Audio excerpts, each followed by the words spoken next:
तीसरा अध्याय कर्मयोग श्लोक 22 न मे पार्थास्ति कर्तव्यम त्रिषु लोकेषु किंचन नान्वाप्तम वाप्तव्यम वर्त एव च कर्मणि।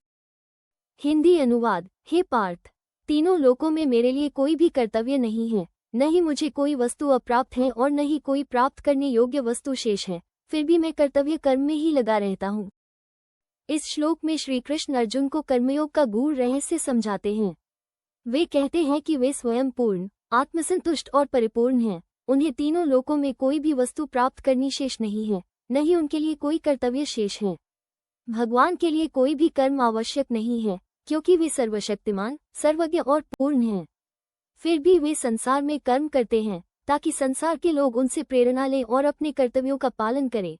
श्री कृष्ण का यह व्यवहार एक आदर्श स्थापित करता है कि जब स्वयं परमात्मा भी लोक कल्याण के लिए कर्म करते हैं, तो साधारण मनुष्यों को तो अपने कर्तव्यों का पालन अवश्य ही करना चाहिए।